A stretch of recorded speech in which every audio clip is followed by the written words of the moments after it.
Bien, bonjour à tous et à toutes. Alors, je vais vous dire, hier soir, j'étais en conférence à Besançon pour expliquer aux gens comment avoir un Alzheimer ou un Parkinson. Il y avait un monde fou. Et j'étais vraiment très étonné qu'ils soient très intéressés par... Bon, et la veille, j'étais à La Baule, il y avait 900 personnes, et tous aussi voulaient avoir un Parkinson et un Alzheimer. Je les ai aidés. Pourquoi? Parce qu'ils ont compris que s'ils savent comment l'avoir, ils ne l'auront pas. Je suis très heureux d'être avec Philippe Desbrois qui est ici présent. Parce que j'ai appris que vous êtes des monestrieux saloniens. C'est compliqué, hein? Et vous avez envie d'avoir des cancers, des maladies auto-immunes. Et donc, vous avez envie de vous alimenter dans tous les supermarchés du coin, au McDo. Vous savez qu'au McDo, il y a du pain de mie pour ne pas fatiguer vos ratounes. Il y a de la viande hachée qui a été mâchée par quelqu'un d'autre avant vous. Alors bon, soyons plus sérieux, mais vous allez voir que nous allons beaucoup rire sur des sujets qui sont des sujets graves. Parce que quand on met de l'humour, on met de l'amour. Quand on met de l'humour, on retient plus facilement les choses sur des sujets qui sont des sujets importants dans une société où malheureusement il y a aujourd'hui de plus en plus de malades atteints de cancer. Au centre anticancéreux de Montpellier, je suis rentré au siècle dernier en 1970, nous étions 400. Nous sommes 1500. On n'a pas multiplié la population par ce chiffre-là. Et au fond, en plus des cancers, on voit des maladies dites auto-immunes. Auto-immune, auto c'est moi, automobile, la mobilité de moi, auto-immune c'est mon immunité qui n'est pas bonne. On parle de l'immunité d'un député pour faire n'importe quoi. Mais celle qui m'intéresse, c'est l'immunité de nous, la nôtre, qui est une immunité qui est destinée à nous protéger. Mais pour que nous soyons protégés dans notre immunité, eh bien, il faut la bien nourrir. Et c'est pour cette raison que j'ai pris conscience que l'agriculteur, et je le dis d'autant plus fortement que Philippe Desbrois, mon ami et mon frère dans le domaine de la santé est là, que l'agriculteur, c'est le premier acteur de notre santé. Soit il vous envoie à l'hôpital avec ses pesticides, soit parce qu'il vous donne des éléments de bonne qualité à consommer. Alors je vous dis tout de suite, c'est pas dans la bouche, hein. La bouche c'est pour se rouler des pelles. Hein. C'est le palais des saveurs. Le palais des saveurs, ça a une autre signification. Et donc l'agriculteur est le premier acteur de ma santé, et c'est pour cette raison que je pense que dans un avenir, j'espère assez proche, il faut envisager un ministre d'État chargé de l'agriculture et de la santé, les deux réunis, pour bien faire comprendre cette liaison fondamentale entre les fruits, les légumes, les légumineuses, les fromages, le lait, enfin tous les éléments que nous consommons sont faits pour notre santé. Et donc, cette prise de conscience, elle est en train de venir, non pas des hommes politiques, elle est en train de venir du grand public. C'est-à-dire de vous, et un peu des hommes de santé, mais les plus jeunes. Moi, je fais partie un peu des anciens maintenant, mais c'est le grand public qui m'a fait prendre conscience d'une chose, c'est qu'en médecine, on apprend la maladie. Alors on apprend la typhoïde, le cancer de l'estomac, le lupus érythémateux disséminé. On apprend bien les maladies, il y a des pages entières sur les traitements, et puis il y a une petite ligne sur la prévention. Et la plupart du temps, c'est on ne sait pas. Mais on ne sait pas, ça veut dire on s'en fout. Ça veut dire que la médecine s'est orientée beaucoup trop vers les traitements à un point tel que les laboratoires pharmaceutiques ont créé des maladies. Si vous allez en maison de retraite, je vous déconseille formellement, hein. Bon, en maison de retraite, on va vous offrir un plumier en arrivant. Les plus anciens, ça les rajeunit, plumier, ça mettait les crayons dedans. Et dans le plumier, il y a maintenant des réunions lundi, mardi, mercredi, jeudi, puis vous avez 8h, 10h, midi, c'est plein de pilules. Alors il y en a pour les oreilles, il y en a pour le nez, il y en a pour le bal, il y en a pour les yeux, il y en a pour tout. C'est dément. C'est dément. Pourquoi? Parce que, évidemment, on ne donne pas à consommer dans le palais des saveurs les choses qui sont essentielles pour la santé. Or, vous êtes là parce que vous êtes des gens concrets, au fond, et que vous vous dites, moi je ne veux pas de la théorie, je veux de la pratique. Comment je dois m'alimenter? Qu'est-ce que peut-être je dois mettre un peu de côté? Sur quoi je dois forcer? Première des choses à comprendre, c'est dans notre palais des saveurs que nous mettons donc les éléments de l'alimentation. Mais, au fond, on a oublié qu'on a des dents pour mastiquer les aliments, pour les goûter. On a des dents pour le sourire. Souriez, montrez vos dents, tout ça. Non, on a des dents pour mastiquer longuement les aliments, et les dents, il y a des incisives, des canines pour faire le dessin. Et puis vous avez des glandes salivaires. On a la 6 majeure et entre 400 et 700 mineures. Alors les gens me disent, mais où elles sont les mineures? Eh bien, elles sont microscopiques dans les joues. Poussez le bout de la langue vers la joue droite ou la joue gauche, elle est humide. Elle est humide pas parce que vous avez bu il y a une demi-heure, elle est humide parce que vous avez des glandes salivaires microscopiques qui bossent. Elles bossent pour vous. Elles bossent pour nous faire goûter un bon vin, un bon fromage, un bon fruit. Mais si nous avalons en faisant clac-clac 3 fois puis j'avale, on fait descendre dans l'ésophage des éléments qui sont des éléments solides, alors que l'ésophage n'est pas un tube creux, c'est un tube plat qui doit recevoir des aliments liquides ou pâteux. Seulement, on nous habitue à manger à toute vitesse. On nous habitue à prendre plutôt du pain demi que du pain complet. On nous habitue à prendre des purées ou des soupes avec soupe de poisson. Heureusement qu'il y a des poissons en photo, quoi. Ça n'a aucun goût. On a abîmé notre goût. On a abîmé notre odorat. Et c'est très important, pourquoi? Parce que les premiers signes, voyez-vous, de l'Alzheimer et du Parkinson, je fais une petite parenthèse, c'est quoi? C'est pas la tremblote pour le Parkinson, ou je sais pas où j'ai mis mes clés pour l'Alzheimer. C'est la perte du goût et de l'odorat. Quand vous commencez à perdre le goût et l'odorat, attention, vous êtes sur le chemin. Vous êtes sur le chemin de la perte de la mémorisation essentielle. Et pour finir la comparaison, je vous montre que quand est-ce que vous avez commencé à mémoriser? C'est pas du tout vers l'âge de 4 ou 5 ans. Nous avons commencé à mémoriser dans le ventre maternel. Dans le ventre maternel, quand nos mamans prennent du fenouil, par exemple, ou de l'ail, ou n'importe quel aliment qui a un arôme et qui a du goût, eh bien, le petit le reçoit dans son hippocampe, le reçoit dans la mémorisation de son goût, alors qu'il n'a même pas encore les papilles de la langue. Et le jour où il va trouver cet aliment après sa naissance, ben, il ne va pas faire la grimace parce qu'il le connaît. Il l'a déjà mémorisé. Et d'autre part, quand il est né, si vous mettez ce petit sur un lit avec 2 mamans qui sont exactement, je dirais, à la même position, l'une qui est la sienne et l'autre qui n'est pas la sienne, le petit va ramper vers sa mère. Pourquoi? Il est attiré par son odeur. Il a déjà mémorisé l'odeur. Et quels sont les 2 premiers signes en fin de vie quand nous commençons à perdre la vie? Et nous ne devrions pas la perdre avant 1 siècle. Nous sommes faits pour vivre 1 siècle en bonne santé, la tête sur les épaules et les pieds dans les bottes. Eh bien, c'est le goût et l'odorat qu'on commence à perdre. Vous voyez, c'est présent au début et à la fin, on le perd. Donc ça signifie qu'il est très important d'être conscient que si vous voulez stimuler votre goût et stimuler votre odorat, eh bien, il faut absolument faire attention à ce que vous consommez, à ce que vous mangez, que ça ait du goût, que ça ait de l'odeur. Si je demande à une dame de 35 ans, quel âge elles ont les papilles de votre langue? Elle me répond 35 ans, pas du tout. Elles ont 10 jours. Nous refaisons les papilles de la langue tous les 10 jours. Donc, point que la veille du 10e jour, tout se détruit et se reconstruit, mais ça veut dire qu'en permanence, il y a des papilles qui meurent, ont fini leur vie, et qui vivent, qui se multiplient.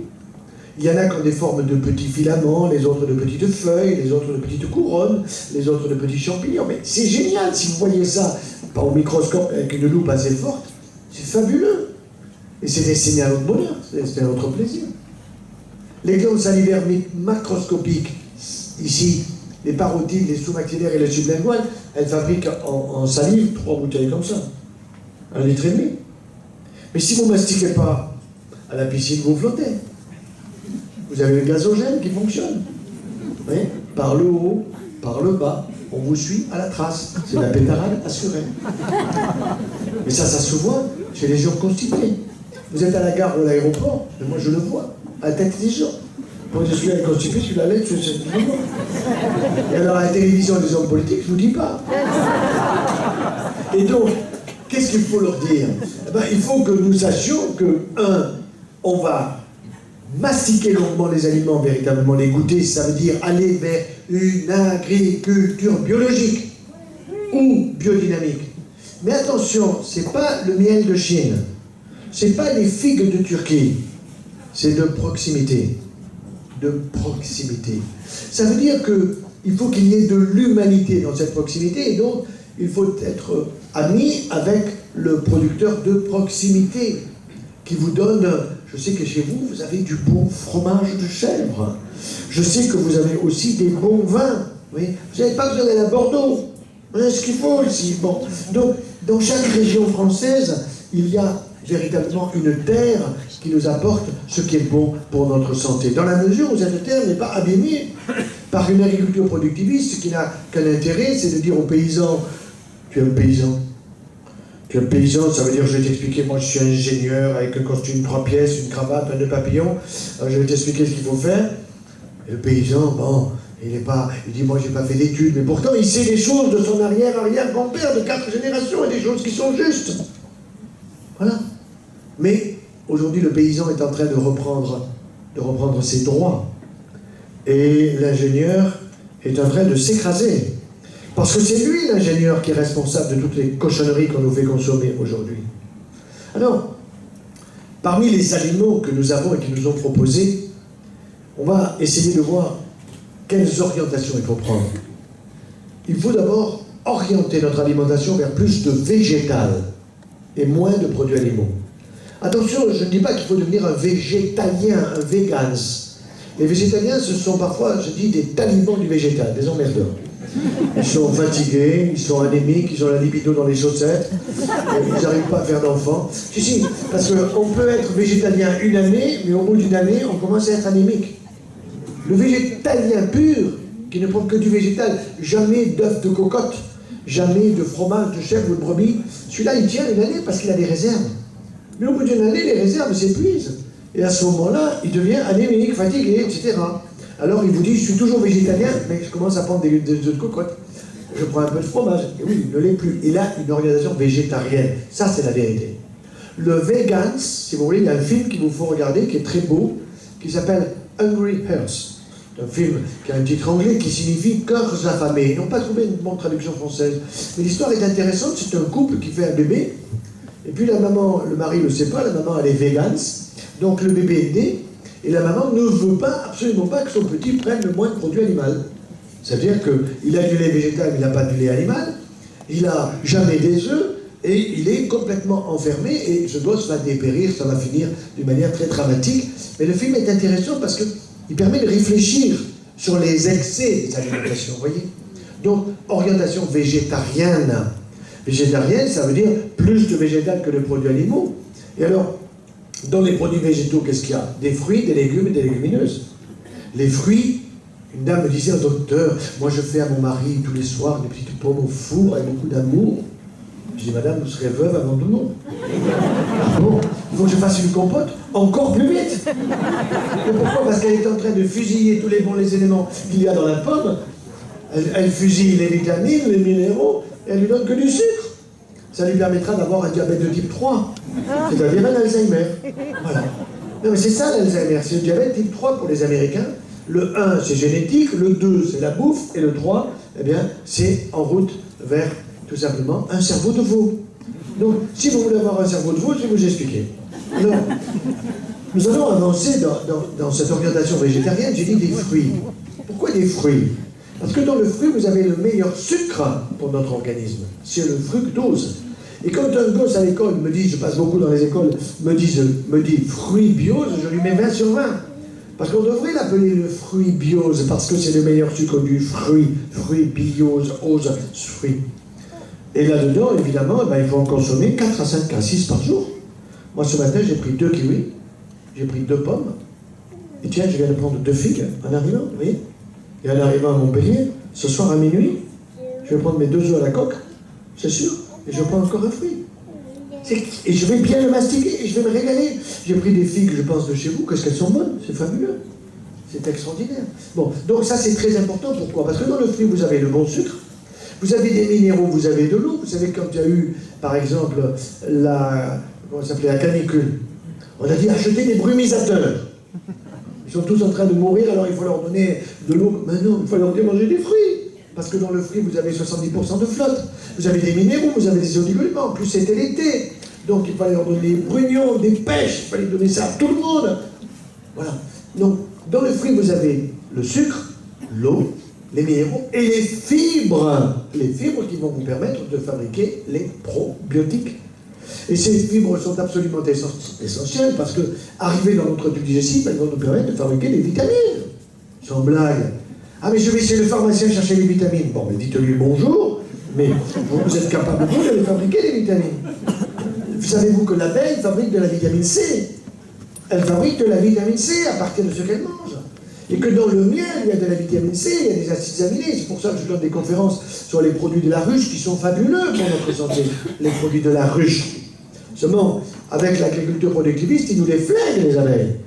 Donc il faut faire très attention et il faut absolument que nous nous orientions vers une agriculture de qualité qui est une agriculture qui n'est plus productiviste. Et on est capable de nourrir la Terre entière. La Terre peut nourrir 100 milliards d'hommes, nous n'y arriverons jamais. J'ai calculé combien il y en avait là-haut. À un près 100 milliards.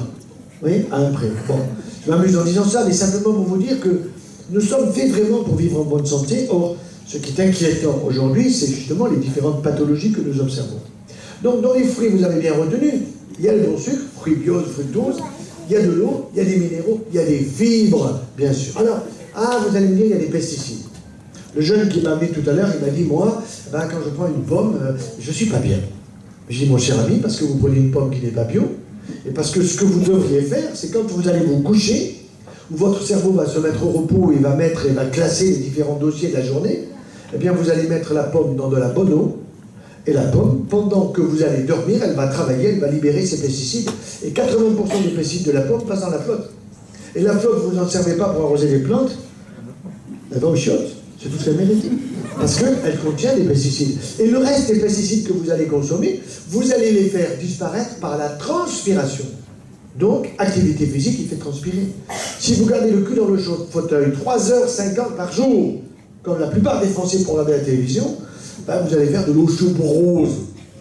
Alors, on vous donnera un protocole. Un protocole contre l'ostéoporose. Alors, je connais sur l'ostéoporose, on va vous dire, madame, vous avez quel âge? 48 ans. Oh non, ça se voit. Vous n'avez pas de bouffée de chaleur, il vous en balance une. Alors, il faut prendre un traitement hormonal pour rajeunir. Alors, il faut faire une ostéodensitométrie. Alors, l'ostéodensitométrie, c'est un examen qui est fabuleusement orienté. De telle façon que vous avez une zone verte, il n'y a jamais personne qui est dans la zone verte, c'est la zone normale. Puis vous avez la zone orange et puis la zone rouge. Et la plupart des gens, des femmes, se retrouvent entre l'orange et le rouge. Et puis il y a écrit en bas, petite ostéopénie. Alors récemment, il y a une femme qui me dit, mais docteur, qui vient faire le pénis là-dedans. Moi je dis, madame, je suis pas osé dire qu'elle avait un problème et qu'elle me disait lequel, n'est-ce pas? Non, je dis ostéopénie en grec, ça veut dire ostéo, c'est l'os, et le mot pénis, ça veut dire insuffisance d'ossification. Bon, mais on a paramétré cette ostéodensitométrie qu'on fout la trouille. Hein? Alors, chaque fois, c'est tant d'euros. Bon. Et évidemment, l'objectif, c'est de vous donner un traitement. Protélos, bon viva, faux avance. Tout ça, si vous en prenez, ce soir, la poubelle. Ce soir. Ce soir. Parce que c'est des médicaments qui, s'ils étaient utiles et coûtent cher, je dirais ok, mais ils sont totalement inutiles. Et si vous avez un moindre problème dentaire, vous risquez d'avoir une ostéonécrose du maxillaire, il faut la morphine pour vous soigner. C'est pour ça que quand on vous prescrit ces médicaments, vous en rachetez le dentiste. Bah lui, il est content, ça fait une consulte. Bon. Et là, il vous fait un panorama. Il fait un panorama pour voir si les racines sont en place, si les ratoules vont bien, etc. Vous allez bien, c'est bon, on prescrit. Non, c'est complètement aberrant. Donc, nous avons dit les fruits, ensuite les légumes et les légumineuses. Alors, d'abord, je me rends compte, en observant cette salle, qu'il y a plus de femmes que d'hommes. Je suis ravi. Parce que, bon, j'aime beaucoup les femmes, bien sûr. Ma femme, mais toutes les femmes en général. Bon, mais quand vous informez une femme en France, vous en informez 400 d'un coup. Donc, demain, toutes les femmes du cherchent en informer. Mais, pour les hommes, quand vous en informez un, vous en informez la moitié d'hommes. Sauf quand c'est Philippe de Grosse. Sauf si vous lui dites quelque chose qui touche au sexe. Alors là, c'est pour ça, messieurs, que je vais vous faire passer un message que vous allez retenir, j'en suis absolument certain. Les légumes, vous avez bien compris, tout est bon dans les légumes, mais choisissez du bio et choisissez de la couleur, et choisissez de la saison. Il y a des saisons où il y a des tomates, il y a d'autres saisons où il n'y a pas de tomates, vous comprenez? Il y a des saisons où il y a des laitues, il y en a d'autres où il n'y en a pas. Donc choisissez vraiment des légumes de saison, bien évidemment. Alors pour les légumineuses, il y a du monde pour les légumineuses. Il y a les lentilles, il y a les pois chiches, il y a les haricots. Il faut choisir les bons, n'est-ce pas? Seulement souvent ils sont stérilisés. Si vous essayez de faire germer, ça ne germe pas. Alors vous dites demain, après-demain, au bout d'une semaine, ça ne peut pas germer, ça commence à sentir mauvais. Pourquoi? Ça a été irradié. Alors là-dessus, j'ai une histoire qui est extraordinaire. Vous savez, nous avons 6 enfants, nous en avons adopté 2 de plus, nous sommes passionnés par la famille, et donc l'une de nos vies est historienne. Alors, elle sait que son père et sa mère sont passionnés par la nutrition, et dès qu'elle trouve des choses qui concernent la nutrition, elle m'appelle, allô papa, et comme elle sait tout de ce que je sais, je lui dis tout, si elle m'appelle, c'est qu'elle a quelque chose d'important à me dire. Alors, écoutez bien, messieurs. Elle m'appelle, elle me dit, papa, il y a un comte hongrois ou tchèque par là-bas, Europe de l'Est. Il a honoré sa comtesse 7 fois en une seule nuit. Quoi? Qu'est-ce que tu me dis? Répète. Elle me répète. Je dis, mais comment il a fait? Explique-moi. Papa, il prenait des pois chiches al dente. Pois chiches al dente. Je vais voir ma femme, je lui dis, chérie, il faut faire des pois chiches al dente. Alors, elle me dit, mais pourquoi? Je dis, je t'explique. J'ai réfléchi. Évidemment, si vous prenez les pois chiches al dente, ils sont un peu comme des noisettes. Donc il faut les mastiquer. Et si vous les mastiquez, vous allez extraire les phytohormones qui sont dedans et qui vont aller chatouiller sous forme de phytoestrogène et phytoprogestérone les ovaires de la comtesse et chatouiller les ovaires, les testicules du comte. Ah oui. Alors là, je peux vous dire, c'est la totale. Mais en sortant, il y a beaucoup d'hommes qui me disent, vous en prenez combien vous des... Alors je vous le dis très honnêtement, une bonne poignée 2 fois par semaine. Avec de la bonne huile d'olive, avec du persil, avec de la menthe. Ça se mange les yeux fermés. Non, je vous assure. Surtout quand vous savez ce que ça va faire, n'est-ce pas? Bon. Et alors, ce qu'il y a, c'est que je suis sûr que dans le Cher, dans une semaine, il n'y a plus un pois chiche à vendre. Bon, donc, vous le voyez, les légumineuses, très important. Et voyez, j'ai dépassé la cuisson à la vapeur douce. Mais alors, comment la cuisson à la vapeur douce? C'est pas le micro-ondes. Si vous mettez un croissant là-dedans, il sort avec des pustules. Bon, on dit que le micro-ondes, il y a des micro-ondes, et ces micro-ondes, évidemment, on ne les voit pas. Donc, comme il y a des fuites à l'appareil, il vous faut un appareil pour les vérifier, qu'il y a des fuites ou qu'il n'y en a pas. 30 € de plus. Bon, non, alors, danger pour les yeux des enfants, danger pour les personnes âgées de cataracte précoce, le mieux, le micro-ondes, à la poubelle ou sur l'armoire. La cuisson idéale, c'est ce que j'ai expliqué à Michel Drucker. Vous savez que j'étais invité par Sophie Marceau. Je ne m'y attendais pas. Quand on m'a dit « Sophie Marceau veut vous voir », j'ai dit « Aïe, aïe, aïe, il y a un problème de santé ». On m'appelle, en général. Je dis « Mais pourquoi veut-elle me voir ?» Mais on ne sait pas. Je dis « C'est sûr, elle a un problème de santé ». Je dis à ma femme « Elle doit avoir un méga problème ». 4 jours après, on m'appelle « Sophie Marceau vous invite ». « M'invite où ?»« Chez Drucker ». « Oula !» Je dis « C'est la télé ». Je dis « Chérie, il faut vite que je vois des films de Sophie Marceau, je n'en avais vu aucun. » Alors j'ai vu La Boum au bout d'une heure, ras-le-bol. Puis j'ai vu L'Homme de chevet, c'était pas mal. Puis j'ai vu Fidélité, c'était pas mal. Puis j'ai vu L'Âge de raison, j'en ai vu 4. Bon, mais j'ai dit bon, c'est bon. Parce que je savais pourquoi, je savais pas pourquoi elle m'invitait. Je dis, vous savez, à la télé, on peut se faire agresser là. Hein. Alors je dis à ma femme, tu sais, si on m'agresse, je lui dirais, madame, vous êtes beaucoup plus belle habillée qu'à poil. Ma femme me dit, tu dis pas ça. Et puis elle était très sympa, quand je suis arrivé sur le plateau, je vais la saluer, je lui dis, mais madame, comment vous me connaissez? C'est normal, comment je la connaisse? Elle me dit, je n'écoute dans ma vie que 2 personnes, ma maman et vous. Moi, pourquoi vous m'écoutez? Parce que elle a écouté sur YouTube les conférences, et qu'elle a compris que c'était du bon sens, qu'elle a compris que c'était la santé. Et récemment, ça me rappelle ma surveillante, c'était il y a quelques mois. J'arrive donc le matin, je vois les dossiers des malades avec les infirmières, et puis la surveillante, celle qui est cadre, nous sommes cadre. Bon, alors la cadre arrive, elle me dit, monsieur Joyeux, j'ai passé la nuit avec vous. Ah bon? J'ai un souvenir. Comment vous avez fait? Elle me dit, écoutez, je me suis couché, j'ai pris mon iPad, j'ai cherché, je vous ai trouvé, et je vous ai suivi pendant 2 heures. Il y avait des conférences.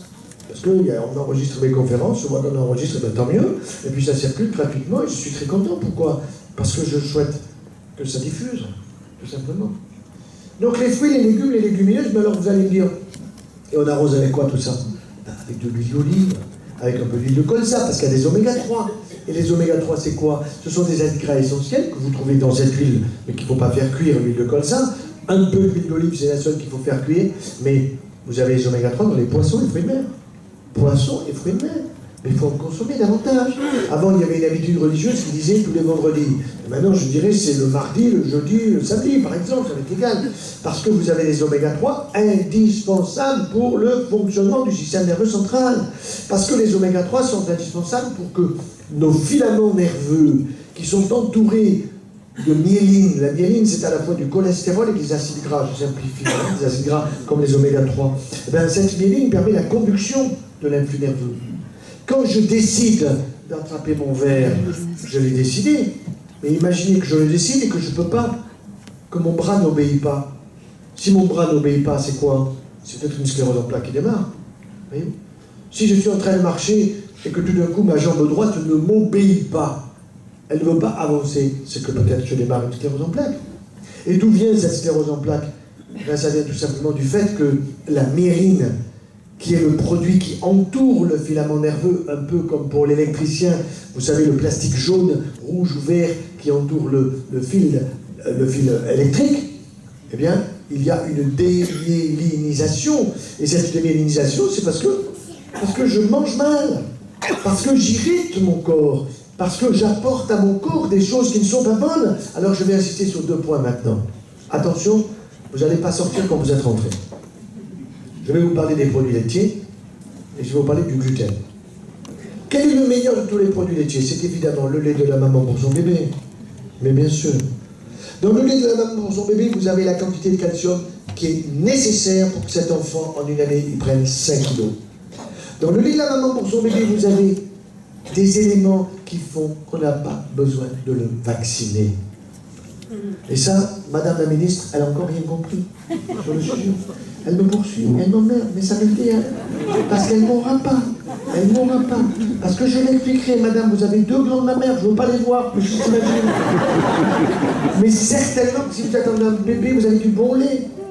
Et si jamais votre fils ou votre fille ne veut pas allaiter, enfin, la fille, la belle-fille, votre bébé, vous, Madame la Ministre, grand-mère, vous pouvez allaiter. Mettez le bébé au sein, vous allez voir, il va tirer. Ah bon? Et pas votre mari, il n'y arrivera pas. Tout simplement, pourquoi? Parce que le bébé, quand il est né, il a les papilles sur les lèvres. Il ne les a pas encore sur la langue. Les papilles, elles vont arriver progressivement et se refaire tous les 10 jours. Mais au début, quand il est né, il les a sur les lèvres. Pourquoi? Parce que c'est nécessaire pour tirer sur le mamelon de la maman. Et ce mamelon, il a du goût. Il a l'odeur de sa maman. Il a du goût en tant que mamelon. Alors que la tétine, pas terrible, hein? Le caoutchouc, vous comprenez? Bon. Donc, très important, quand vous pensez qu'en Allemagne, pratiquement en Scandinavie, en Autriche, 98% des mamans qui donnent la vie à un bébé allaitent leur enfant, et qu'en France, on est à pas plus de 60%. Ben pourquoi? Parce que, évidemment, il y a les lobbies qui vous disent « Oh madame, ne l'aitez pas parce que votre lait ne va pas être bon, la pollution, le ci, le ça, l'agriculture productiviste. » Mais non, c'est pas vrai tout ça. C'est vrai qu'il faut passer des cochonneries, c'est vrai, tout à fait exact. C'est pour ça qu'il faut que la maman fasse attention à ce qu'elle mange. Mais l'allaitement maternel, c'est ce qu'il y a de mieux, qui apporte à l'enfant les anticorps qui protègent l'enfant. Et le système immunitaire, le système qui protège l'enfant, Madame la Ministre, combien de temps faut-il pour qu'il soit fabriqué? Plus de colle pour elle. Mais c'est normal, elle n'est pas tout bête, elle est économiste. Je ne vais pas l'humilier. Je dis, Madame, je vais vous expliquer, c'est 1000 jours. 1000 jours, oui. 1000 jours à partir de la conception. 1000 jours à partir de la conception, ça veut dire la conception plus le temps de la grossesse. Vous ajoutez donc grosso modo 270 jours. Vous ajoutez à ces 270 jours 2 années de 365 jours, vous avez 1000 jours. Le petit, son système immunitaire, il n'est pas fini avant 1000 jours. C'est pour cette raison qu'ils mettent des adjuvants dans les vaccins, c'est comme de coquins de laboratoire. Ils mettent de l'aluminium. Mais l'aluminium, il n'est pas biodisponible, il est biopersistant. Et ça veut dire quoi, biopersistant? Ça veut dire qu'il persiste. Il persiste où? Il persiste dans mon corps, à des endroits où il n'a pas à être. Il peut persister dans mon tissu gras sous ma peau. Il peut persister en allant se fixer jusque dans mon hippocampe, c'est-à-dire la zone de la mémoire. Et les gens qui meurent d'Alzheimer aujourd'hui, quand on vérifie leur cerveau, au niveau de l'hippocampe, on trouve de l'aluminium, en dose importante. Voilà. Alors ça, quand vous donnez un vaccin qui contient l'aluminium à un bébé de 5 kilos, c'est pas la même chose que le même vaccin à un homme de 80 kilos. Il faut voir la proportionnalité entre les deux. Donc c'est totalement aberrant. C'est pour cette raison que je dis aujourd'hui, les laboratoires pharmaceutiques qui gagnent des milliards de dollars, d'euros, eh bien, il faut qu'ils sachent ce que nous leur demandons. Nous voulons le vaccin seulement obligatoire, il n'y en a qu'un, à 3 valences, DTP, diphtérie, tétanos, polio, sans aluminium. Et nous voulons que le calendrier de vaccination soit modifié avec, premièrement, la maman allaite. Petit A, elle allaite idéalement, c'est intégralement 6 mois plus une année avec apéritif avant de partir au travail, le lait pour le bébé, n'est-ce pas? Et au retour du travail, et ça pendant une année. Donc 6 mois plus une année, le gosse il est couvert pendant 2 ans. C'est-à-dire qu'il est couvert pendant qu'il construit son système immunitaire. Et en plus, idéalement, il est passé par la filière génitale de la maman, c'est-à-dire qu'il a pris ce qu'on appelle le microbiote vaginal, qui n'est pas des germes anormaux, des germes absolument normaux, et quand sa tête et son corps passent là, il commence à fabriquer son système immunitaire, qu'il a déjà commencé à fabriquer depuis sa naissance. Vous voyez, ce sont des choses qui sont essentielles, mais on nous le cache. On nous le cache, et il faut bien le dire.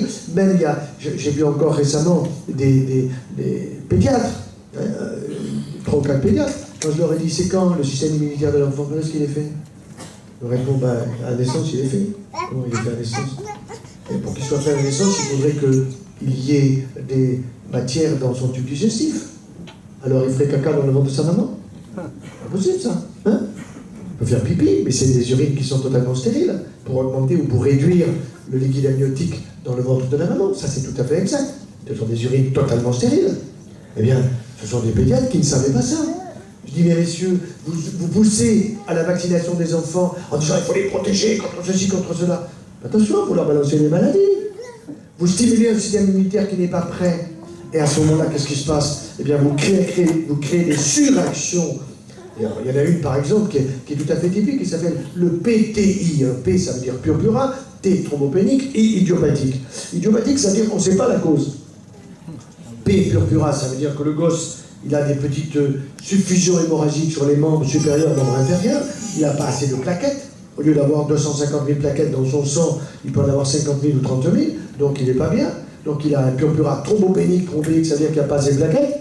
Et idiopathique, on dit on ne sait pas pourquoi. Mais si, on sait pourquoi. À cause du vaccin. Mais il faut le dire. Pourquoi on ne le dit pas? Ah, parce qu'il ne faut pas faire peur. Il ne faut pas faire peur. Alors la ministre, elle a décidé qu'il y aurait un débat. Putain. Mais elle a déjà donné les réponses du débat. Ben, on est habitué, remarquez. Hein. Alors, la réponse du débat, c'est la vaccination ne se discute pas. Et où est le débat? Où est le débat?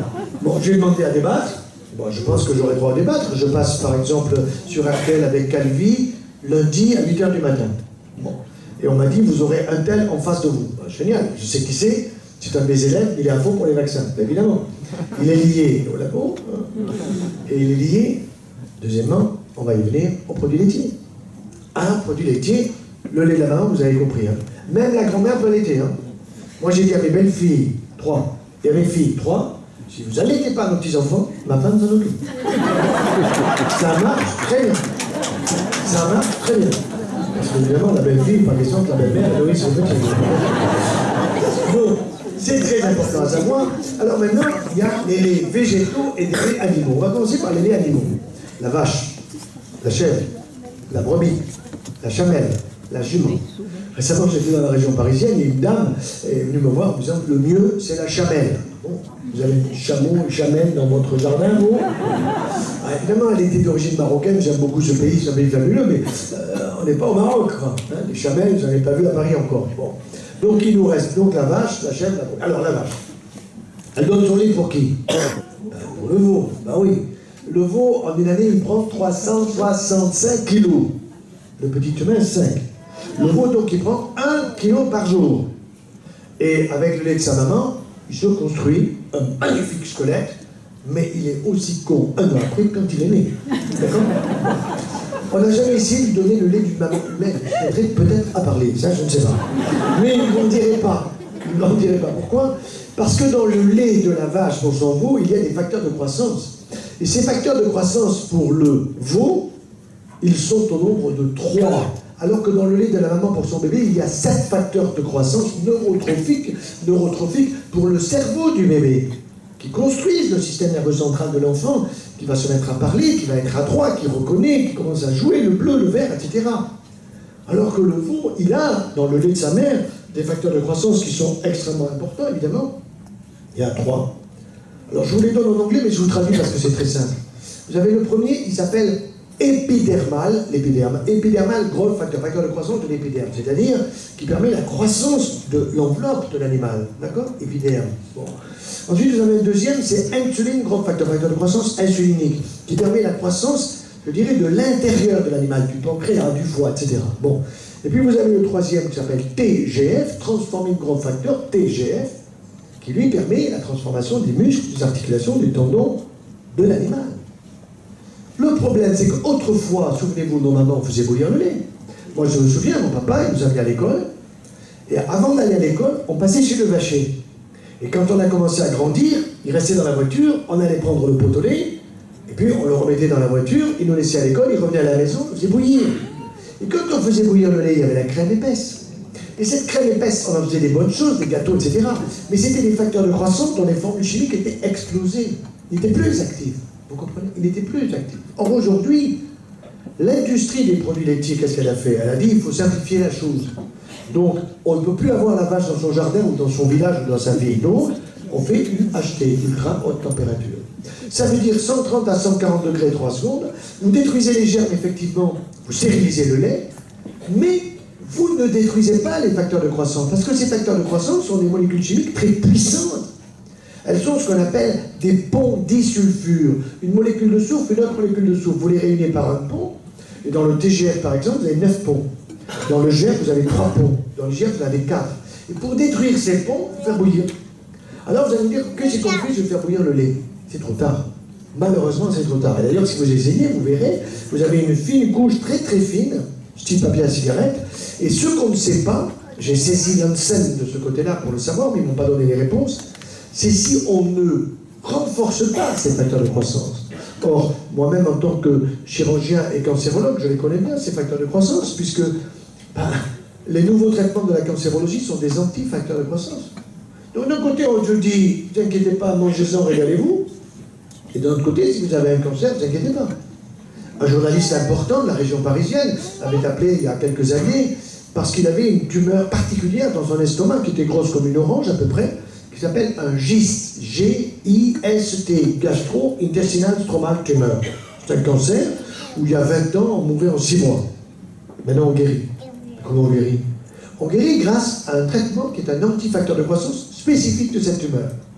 Et ce journaliste était allé voir à Villejuif, on lui avait dit, monsieur, vous n'avez pas le choix, il faut enlever tout l'estomac. Il m'appelle, je dis, attendez, je viens voir le dossier, tout ça, je vois le dossier, il était à Salpêtrière. Je dis, non, il ne faut pas vous enlever l'estomac. Il faut vous donner d'abord le traitement antifacteur de croissance, et la tumeur qui est la grosseur d'une orange, je vous promets que dans 6 mois, vous aurez un cacahuète, en grosseur. 6 mois après, il avait un cacahuète en grosseur. Il est venu à Montpellier, je l'ai opéré, j'ai enlevé la petite zone autour, je n'ai pas enlevé tout l'estomac. On a pété le champagne, il est guéri. Voilà. Donc il va bien. Vous voyez, alors ces antifacteurs de croissance sont d'une extrême importance. Pourquoi? Parce que ça me permet de comprendre que les facteurs de croissance, on ne veut pas. Et c'est pour cette raison que quand j'ai vu Michel Drucker, je lui dis, vous prenez des yaourts, tout? Je suis méfie. Je lui dis, mais écoutez, je vais vous dire quand est-ce que je prescris le yaourt, moi. La veille du départ dans l'au-delà. Alors il me dit, on verra plus tard. On verra plus tard. Bon, le jour où ma femme m'enfant Yaya, je sais que le lendemain, je me casse. Hein. Je n'en veux pas. Pourquoi? Vous remarquerez une chose, c'est que les yaourts aujourd'hui, de plus en plus liquides. Que le gosse le boit. Et vous remarquerez une chose, évidemment, c'est que vous ne le mastiquez pas. Et que l'objectif, c'est de vous en faire consommer, consommer, consommer, alors que ce qu'il faut consommer, c'est du fromage. Parce qu'il y a des ratounes à pâte cuite. Et du fromage à pâte cuite, quel qu'il soit, si vous aimez plutôt de vache, mais chèvres et brebis sont intéressants aussi. Pourquoi? Parce que les facteurs de croissance dans les produits laitiers de ces petits animaux, ils sont aussi présents pour des petits animaux. C'est-à-dire, pour des articulations, pour un pancréas, pour un foie qui est plus petit que le mien, la chèvre, le chevreau et la brebis. Alors, le gros problème, c'est que comme nous sommes de gros consommateurs de produits laitiers, le beurre, le yaourt, le fromage, le lait, les crèmes glacées, les crèmes brûlées, la béchamel. Alors, vous savez, des gens qui vous disent, moi, le soir, si je n'ai pas mon verre de lait, je ne dors pas. Ah bon, alors, un homme vient à la consultation, avec son épouse est inquiète, on la rassure, et puis docteur, pouvez voir le dossier de mon mari? Oui, qu'est-ce qu'il a? Il se lève la nuit. Oh, lui il dit 2 fois, mais non, 4 fois, parce qu'elle se réveille 4 fois, elle va pisser, quoi. Bon. Alors, montrez-moi le dossier, je vois le dossier, et puis je vois, il a une prostate de 100 cm3. La prostate normale, c'est 30. Galvan de golf. Alors, je dis, monsieur, vous aimez les produits laitiers? J'adore. Ben, c'est normal, vous avez une prostate de veau, monsieur. Voilà. Ah, il y a une prostate de veau. Et cette prostate de veau, qu'est-ce qu'il risque? Il risque de se transformer un jour en cancer. Voilà, et ça on ne lui a pas dit. Mais là il a pigé, il dit mais comment je peux la faire rétrécir? Je dis monsieur, il faut arrêter ça. Allez vers chèvre et brebis sans aucun problème. Ou alors, vous avez la vache dans le jardin, vous connaissez un vacher, vous avez le lait comme autrefois, vous faites bouillir comme autrefois. Il faut arrêter les facteurs de croissance. En plus, dans le lait de la vache, évidemment, il y a 4 fois plus de calcium que dans le lait de la maman pour son bébé. C'est 4 fois plus de calcium. On vous dit, mais si vous n'en prenez pas, vous allez finir en poussière. De toute façon, c'est sûr. Bon, mais le plus tard possible. Bon, alors, comme il y a 4 fois trop de calcium, où il va ce calcium en trop? Eh bien, vous allez voir que comme il y a de la porosité intestinale à propos du gluten, je vais y venir, comme il y a de la porosité intestinale, eh bien l'intestin, si ça c'est la paroi intestinale, ben, ça va traverser. Et le calcium va traverser entre les cellules intestinales, je vais vous expliquer dans quelques instants, et il va se retrouver dans le sang. Et dans le sang, ce calcium, il va aller se déposer quelque part. Alors il arrive au fémur. Salut fémur, comment vas-tu? Le fémur dit, qu'est-ce que tu veux faire? Ben, il dit, je suis calcium, je vais te consolider, pour que tu sois solide, que tu sois un squelette formidable. Et le squelette, et le fémur répond, je suis un squelette qui bouge. Le squelette, nous le refaisons tous les 10 ans. Vous avez 60 ans, vous l'avez refait 6 fois. Si vous bougez, si vous avez le cul dans le fauteuil à regarder la télé, vous allez perdre des neurones, c'est sûr, et vous allez perdre aussi les cellules calciques. Mais ça, la télé ne va pas vous le dire. Vous comprenez? Donc, le problème du calcium, que l'os refuse en disant, moi, je suis un squelette qui bouge, j'ai pas besoin de toi, il répond, où je vais? Énorme-toi. Alors, il va sur le cartilage articulaire. Or, le cartilage articulaire, c'est simplement, si vous voulez, le roulement à billes de l'articulation, où qu'il soit. Et à ce moment-là, quand vous commencez à avoir des calcifications sur le cartilage articulaire, ça se voit à la radio, ça s'appelle coxarthrose, gonarthrose, de l'arthrose. Et mes collègues orthopédistes me disent, mais ferme-la, on a des prothèses de hanche droite, hanche gauche, du genou, on se fait les bonbons en or. Vous comprenez? Alors, ce calcium, où il va aller? Dans les seins, mesdames, microcalcification, cancérologue, la trouille. Dans la prostate, attention, 70 000 nouveaux cas de cancer de la prostate par an en France. Attention. Et qu'est-ce qui se passe? Eh bien, le calcium qui va au niveau du sein alors qu'il n'a pas à y être, il enflamme, mais il n'enflamme pas en donnant des douleurs. Pas du tout. Mais il irrite chroniquement. Et au bout d'un certain temps, les cellules qui ne sont pas habituées à recevoir ça s'enflamment. S'enflamment sans donner de douleur et peuvent devenir cancéreuses. Sein, prostate. Donc ça, ce sont des choses qui sont extrêmement importantes. Ça veut dire que je ne suis pas contre les produits laitiers. Je suis pour une orientation vers des produits laitiers qui ont été véritablement préparés de telle façon qu'on ait fait sauter les facteurs de croissance. Ça, c'est très important. Et là où vous en aurez le moins, c'est chèvre et brebis. Ça, c'est clair. Alors, ça veut dire que pour les enfants, c'est le lait de sa maman, idéalement pendant les 6 mois. Et normalement, à 6 mois, il y a une dent qui apparaît.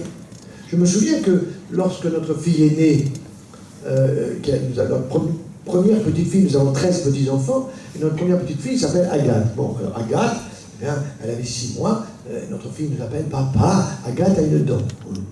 D'accord, formidable. La Terre s'arrête de tourner, n'est-ce pas? Bon, alors, j'ai un gros bisou à Agathe, à Data, excellent. J'ai dit, sais-tu ce que ça veut dire? Mais papa, Agathe a une dent. Sais-tu ce que ça veut dire? Ben, elle a une dent. Non, je vais t'expliquer. Si elle a une dent, ça veut dire qu'elle peut commencer à mastiquer. Mais papa, elle n'en a qu'une. Elle va voler une autre en face.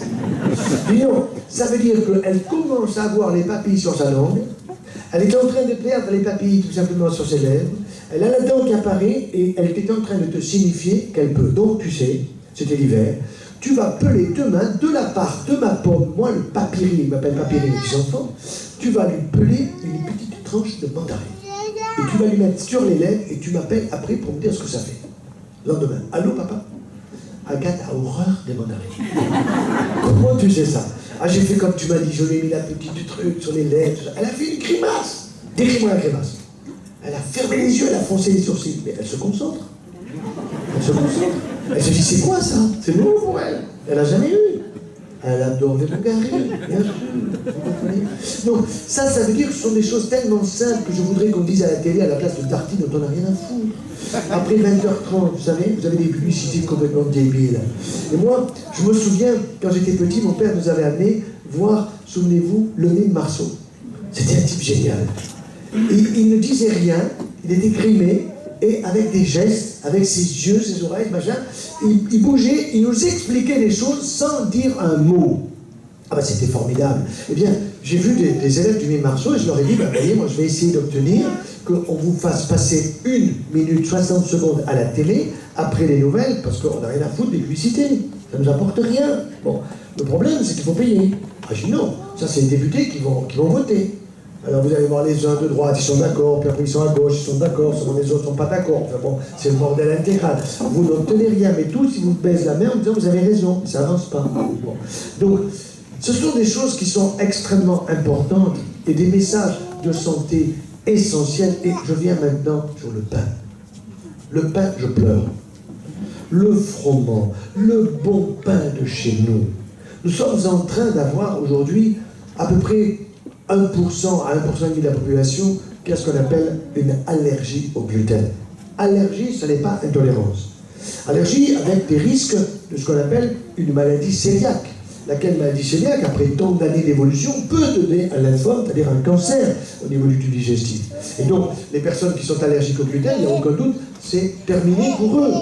Donc, ils vont aller vers le pain des fleurs, que vous trouvez sous forme de sarrasin, de quinoa, de châtaigne, d'oignon, etc. Très bien. Mais les autres qui sont intolérants au gluten, en réalité, ils sont intolérants au gluten de Monsanto. Monsanto. Et Monsanto, ce sont des lobbies. Ce sont des lobbies qui font du pognon sur notre dos et qui nous exploitent. Ça, c'est absolument intolérable. Qu'est-ce qui se passe? Eh bien, tout simplement, qu'est-ce qu'ils ont fait? Ils sont allés voir le paysan en disant écoute, tu as des haies là qui bordent ton champ, fais péter les haies, tu vas avoir un champ plus grand. On va t'expliquer maintenant comment avoir une récolte 2 fois supérieure. Alors, qu'est-ce qu'ils ont fait? Les mecs en costume 3 pièces, ils ont donné un anti-facteur de croissance et le champ de blé. Quand j'étais petit, on pouvait se cacher dans un champ de blé. Aujourd'hui, il y a que les souris qui peuvent se cacher dans le champ de blé. Parce que le champ de blé, vous arrivez aux genoux. Bon. Alors évidemment, on a supprimé les haies, dans le but de dire, vous n'aurez pas le vent qui risque... Oh, les paysans, ils savaient où ils avaient mis les haies. Vous voyez, on les a complètement trompés. Ce qui fait que nous avons maintenant des graines de blé qui ont pris de la génétique. Alors, ils étaient à 14 chromosomes, ils sont passés au double, et puis maintenant au triple. Alors, vous me direz ça, après tout, c'est pas bien important. On appelle ça des AGM, des aliments génétiquement modifiés. Seulement, quand ce pain-là arrive dans mon palais des saveurs, il n'y a pas grand goût. Je mastique 2-3 fois, pas terrible, j'envoie l'estomac. L'estomac qui reçoit ce gluten, gluten, je vous rappelle que ça veut dire glu, c'est comme la colle, n'est-ce pas? Eh bien, quand il reçoit ça, l'estomac, il dit oula, j'ai pas assez d'acide pour digérer ça. Ou alors, il va donner beaucoup d'acide, vous aurez des reflux. Vous aurez des reflux parce que votre pylore va se coincer, vous avez un peu de stress, parce que ceci, parce que cela dans la société, enfin, ça reflue. Alors, c'est le reflux de l'acide de l'estomac qui va vers l'ésophage, ça brûle. Alors, on va, le gastro, et mes collègues gastro, je les appelle des tubologues. On vous fait passer le tube par en haut, un tube par en bas, ils rejoignent. Maintenant, ils ont des longs tubes. Hein. Non, mais c'est intolérable, c'est intolérable. On est en train de faire une médecine qui est destinée à faire du pognon et pas à soigner les gens. Ça, c'est absolument inadmissible. On a des neurotransmetteurs, c'est absolument génial. Alors le problème, c'est que s'il y a trop de calcium qui arrive dans mon sang, il y en a une partie qui va aller à tel ou tel endroit, mais il y en a une autre partie qui va arriver là-haut. Et là, le calcium en excès est un bloqueur, si vous voulez, du fonctionnement du neuromédiateur. Vous voyez ? Ça bloque le neuromédiateur. Et comme ça vous bloque le neuromédiateur sérotonine, par exemple, vous vous couchez, vous n'arrivez pas à vous endormir. Et ça tourne en boucle. Et ça tourne en boucle. Vous comprenez? Parce que vous n'avez pas assez de sérotonine. Or, la sérotonine, elle vient d'où? Elle vient d'un acide aminé qui s'appelle le tryptophane, qui se transforme dans une cascade biologique en 5-hydroxytryptophane et ensuite sérotonine. Et où je trouve le tryptophane? Dans un verre, un ballon de vin. Je ne sais pas bien un litron, hein. Un ballon de bon vin à la fin de chaque repas. Alors, les femmes me disent, docteur, moi le vin, je suis allergique. Ça vous fait? Ah ben, dès que je prends un verre, ça me donne un petit problème. Je dis non, madame, il n'y a pas d'allergie au bon vin, c'est simplement que vous copiez votre mari. Nous, les mecs, on aime bien commencer par un petit coup de rouge, ou de blanc, ou de rosé, peu importe, ça dépend du temps. Bon. Et si vous faites pareil, eh ben, ça vous donne le bout du nez rouge, les pendules rouges et les pommettes rouges et un petit... Qui c'est qui m'a filé ça? Alors vous dites, je suis allergique au vin, et votre mari dit, chérie, t'as raison, il y en a un deuxième. Donc c'est une grave erreur. Il faut faire, mesdames, comme faisait George Sand. Quand elle écoutait Chopin, qui lui jouait des sonates, entre la poire et le fromage, elle prenait son ballon de vin. Jamais de constipation. Pourquoi? Parce que, en particulier dans le rouge, vous avez des polyphénols. Et ces polyphénols, ils aident à la contracture de la musculature intestinale. Et si en plus vous avez pris des fibres, pas chiche. Si vous avez pris les fruits, les légumes, les légumineuses, etc., eh bien vous avez tout ce qu'il faut pour balayer, pour faire les probiotiques. Vous n'avez pas besoin de prendre des compléments alimentaires. Et à ce moment-là, eh bien, vous avez des déchets qui s'évacuent normalement tous les jours. Tous les jours. Et ça, c'est extrêmement important pour notre équilibre, pour l'équilibre de notre intestin. Alors, quand on nous dit que l'intestin, c'est un deuxième cerveau, je ne suis pas tout à fait d'accord avec cette expression. Parce que ce n'est pas mon cerveau qui décide. C'est là que ça se passe. C'est dans mon cerveau que je décide de faire ceci, cela, etc. Par contre, il est vrai qu'il y a une relation directe entre mon cerveau et mon intestin. Et que si je mange des cochonneries, je l'ai vu avec le calcium, mais je peux avoir une augmentation de la schizophrénie, je peux avoir une augmentation de la dépression, une augmentation des neuromédiateurs négatifs de ma vie. Il y a des neuromédiateurs négatifs. Ces neuromédiateurs négatifs, on ne les connaît pas tous encore. Mais ce qui a été démontré récemment, c'est que si vous avez une bonne activité physique, par exemple, nous sommes aujourd'hui samedi, j'ai décidé que demain, je faisais le Ventoux en vélo. 21 km. Et ça ne grimpe pas. Je l'ai offert l'an dernier à mon épouse pour son anniversaire.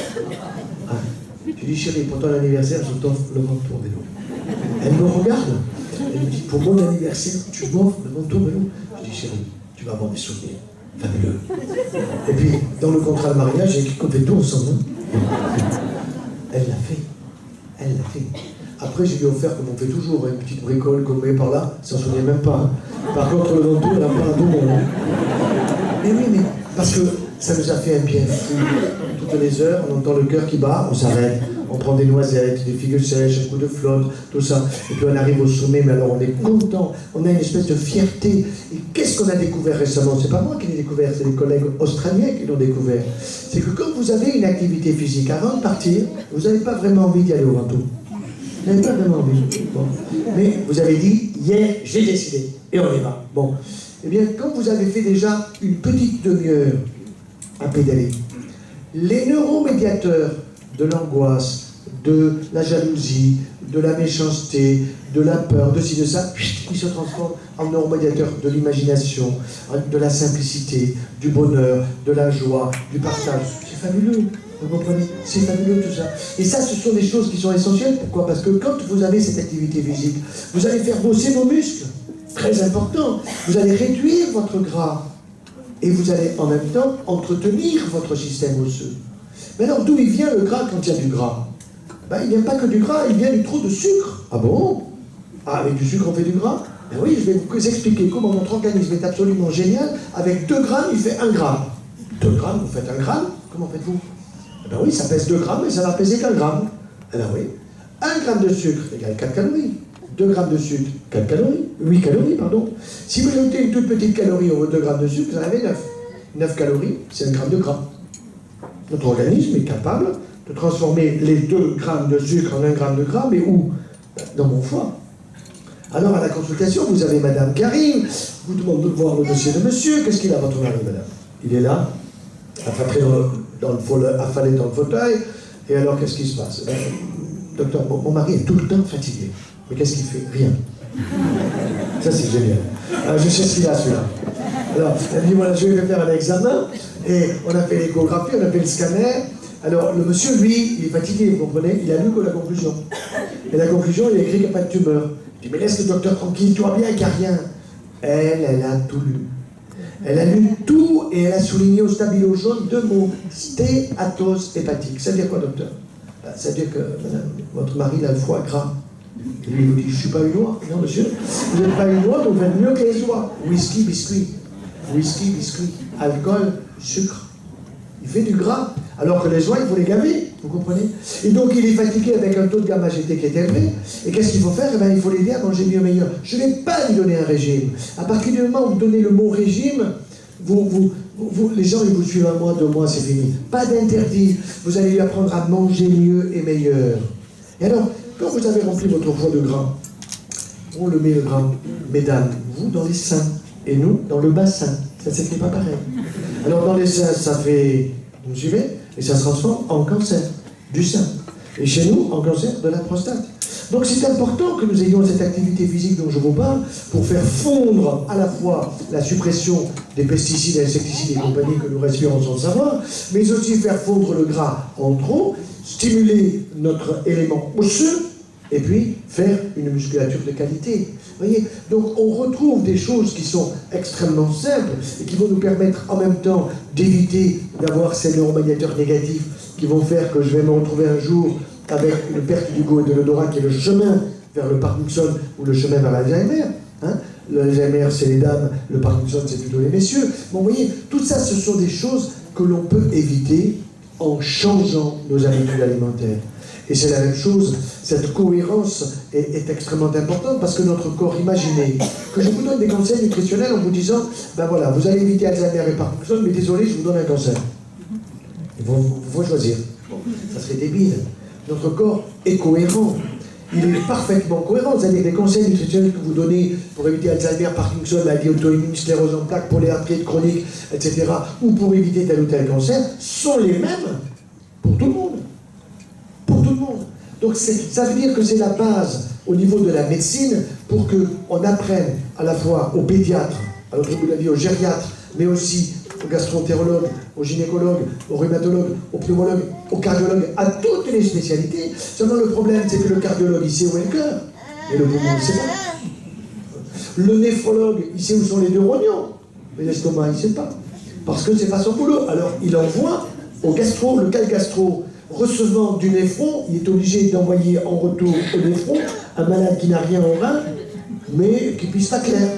Alors qu'il faut lui dire de boire la cave.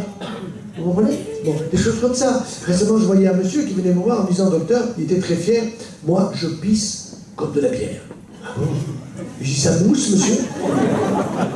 Il était fier de lui. Allongez-vous. Je l'allonge, il avait le foie qui dépassait de 3 travers de doigts. Je dis, vous avez un début d'insuffisance hépatique. C'est tout. Il a des selles biliaires.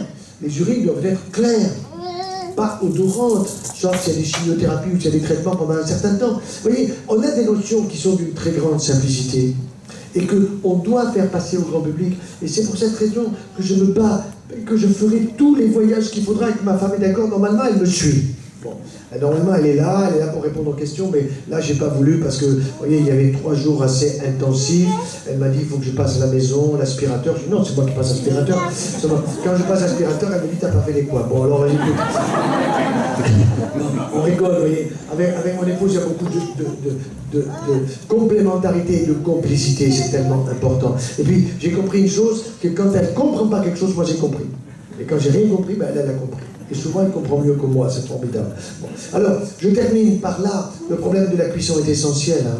Le problème de la cuisson est essentiel et ne l'oubliez pas, il vous faut pas un micro-ondes, pas un four, pas une poêle, pas tout ça. Il n'y en a qu'un appareil très simple, c'est un cuit-vapeur pour une cuisson à la vapeur douce. Et alors, j'ai expliqué ça à Sophie Marceau, mais elle le savait. Hein. Je racontais qu'une dame vient me voir après la fête des mères, elle me dit, vous savez, docteur, moi, mon mari, qu'est-ce qu'il m'aime? Il m'a offert un cuit-vapeur, docteur, à 3 étages. Et ma voisine, elle n'a qu'un seul. Je viens de dire, ma voisine est aimée 3 fois moins que moi, je ne le suis pas mon mari, n'est-ce pas? Bon, je dis, madame, quand pendant les vacances, vous avez 3 petits-enfants qui viennent vous voir, 3 garçons, vous avez à leur offrir pour faire dodo que des lits superposés. Il y en a un qui pisse au lit, vous le mettez où? Je mets en bas. Ah oui, parce que sinon il arrose ses frères. Hein. Eh bien, avec vos cuits-vapeurs à 3 étages, le 3 il pisse sur le 2, le 2 sur le 1. C'est la catastrophe. Ah bon? Et qu'est-ce que je fais des 2 étages? Passez bien la voisine! Vous voyez, ce sont des choses qui sont tellement belles, tellement simples, avec un couvercle qui est bombé, de telle façon que la vapeur d'eau puisse véritablement, cette vapeur d'eau, soulever légèrement le couvercle, ne pas dépasser 95 degrés. Et à ce moment-là, les pois chiches sont al dente, la viande est délicieuse, les poissons, vous les arrosez avec de l'huile d'olive, avec du poisson, vous avez des oméga 3, tout ça c'est notre santé. Vous voyez, je suis absolument convaincu que si on arrive à faire passer ça dans notre société, si j'arrive à convaincre là les futurs qui vont prendre les rênes, si j'arrive à les convaincre, ministère d'État chargé de l'agriculture et de la santé, ou de la santé et de l'agriculture, je m'en fous, mais les relier ensemble, vous voyez, pour faire comprendre, valoriser le boulot de l'agriculteur. On n'a pas besoin d'une politique agricole commune qui donne des subventions au degré des récoltes, qui pompe les gens. On a besoin de valoriser l'agriculteur comme un acteur de ma santé, parce que nous ferons des économies à la sécurité sociale. Mais Madame Touraine devrait me baiser les mains. Comment je lui ferai faire des économies? Vous comprenez? En plus, elle est économiste. Donc, c'est une extrême importance tout ça. Voilà. Donc, vous voyez, je termine par 2 phrases pour que nous puissions avoir un temps de discussion. Hippocrate, grand maître de la médecine, 500 ans avant Jésus-Christ, il disait que ton aliment soit ton médicament. Vous vous rendez compte, c'est génial. Et puis, Jean Rostand, célèbre biologiste, il disait il vaut mieux un bon menu qu'une ordonnance. Vous voyez, un bon menu qu'une ordonnance. Voilà. Alors, on y va pour les questions.